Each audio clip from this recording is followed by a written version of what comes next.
আমরা দেখলাম গণভোটে 70% মানুষ গণভোটের পক্ষে হ্যাঁর পক্ষে রায় দিয়েছে, কিন্তু বর্তমান সরকার সেই রায়ের সাথে বিশ্বাসঘাতকতা করেছে, প্রতারণা করেছে এবং সেই গণভোটের রায় তারা কার্যকর করছে না। জুলাই সনদ তারা মুখে মুখে কার্যকর করবে বলছে, এটা তাদের কেবলই মৌখিক প্রতারণা। তারা 31 দফার সাথে প্রতারণা করেছে। তারা বলেছিল সংবিধান সংস্কার কমিশন করবে, সেটি তারা করে নাই। পরে আমরা আশা করব এই 16 জুলাই শুধু জুলাই শহীদ দিবস পালন করলেই হবে না, আবু সাইদকে মুখে মুখে স্মরণ করলেই হবে না।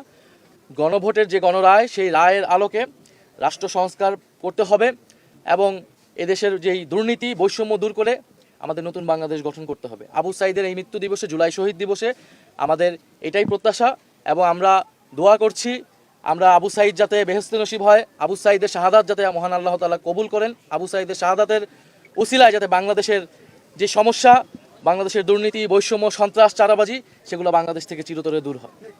ওই যে মুক্তিযুদ্ধ বিষয়ক মন্ত্রী যেটা বললেন যে সরকার এবং বিরোধী দল একসাথে মিলে অক্ষরে অক্ষরে এই জুলাই সনদ বাস্তবায়ন করবে, ব্যাপারটা আমাদের কাছে ধোঁয়াশা, এটা যদি আপনি একটু ক্লিয়ার করেন। সরকারের কাছে এটার জবাব চাওয়া উচিত। আমরা তো সংস্কার যদি সরকার করতে চায় ইতিবাচকভাবে, সত্যিকার অর্থে আমরা সর্বাত্মকভাবে সহযোগিতা করব। আমরা সহযোগিতা করে এসেছি এবং করব। এই প্রশ্নে সংস্কার, বিচার, ফ্যাসিবাদের বিলুপ্তি, বাংলাদেশের স্বাধীন পররাষ্ট্রনীতি ইত্যাদি প্রশ্নে আমরা সরকার বিরোধী দল হিসেবে দেখি না। আমরা দেশের জনগণের পক্ষে, রাষ্ট্রের পক্ষে এক কাতারে দাঁড়াতে প্রস্তুত। কিন্তু আমরা সেরকম কোনো আলামত আমরা সরকারের কোনো আচরণে আমরা দেখতে পাচ্ছি না। ফলে জুলাই সনদ গণভোটের রায়ের আলোকেই বাস্তবায়ন করতে হবে। তাদের নোট অফ ডিসেন্টের আলোকে বাস্তবায়ন করলে সেইখানে আমাদের কোনো সহযোগিতা তো থাকবেই না, আমাদের কোনো অংশগ্রহণও থাকবে না।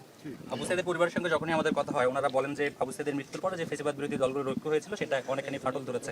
এই আক্ষেপ তাদের গতকালকে আমরা শুনেছি। এই ঐক্য আসলে নষ্ট করছে কারা? আমরা মনে করি যে জুলাইকে স্মরণের প্রশ্নে, ফ্যাসিবাদের বিরুদ্ধের প্রশ্নে আমাদের ন্যূনতম জাতীয় ঐক্য এখনো আছে, থাকবে।